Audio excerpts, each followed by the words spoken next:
एक समय की बात है। एक नेक, दयालु और इंसाफ पसंद राजा राज करता था।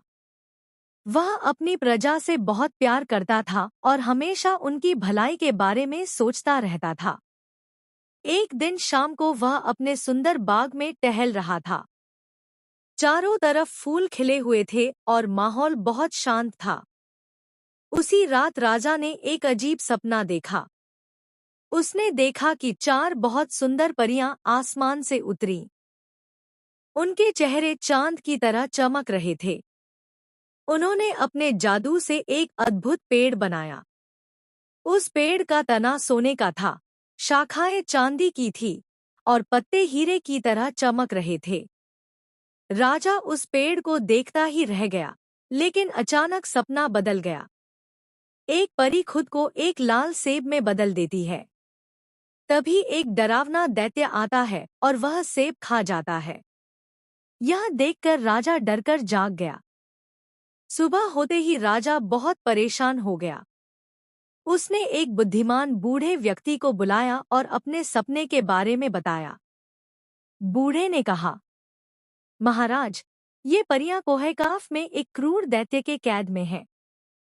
राजा ने तुरंत अपने सैनिकों को भेजा, लेकिन कोई भी दैत्य को हरा नहीं सका। तब राजा के एक वफादार और बहादुर मंत्री ने कहा, महाराज, मैं इन परियों को आजाद कराने जाऊंगा। राजा ने उसे आशीर्वाद दिया और मंत्री अपने सफर पर निकल पड़ा। सफर के दौरान मंत्री ने कई लोगों और जीवों की मदद की। रास्ते में उसे एक घायल आदमी मिला। मंत्री ने उसकी मरहम पट्टी की।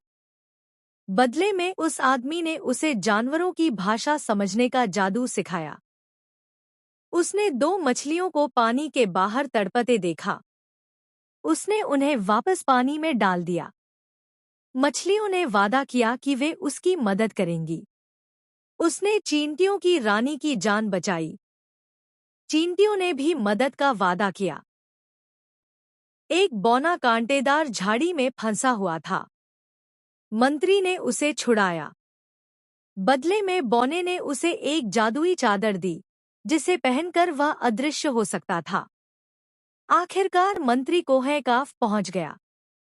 उसने जादुई चादर पहन ली और अदृश्य होकर दैत्य के महल में घुस गया। दैत्य बहुत ताकतवर था। उसने मंत्री को पकड़ लिया और कहा, अगर तुम परियों को छुड़ाना चाहते हो, तो तुम्हें दो मुश्किल काम करने होंगे। दैत्य ने अपनी अंगूठी नदी में फेंक दी। मंत्री ने मछलियों को याद किया। मछलियों ने आकर अंगूठी निकाल दी। दूसरा काम, दैत्य ने जमीन पर अनाज बिखेर दिया।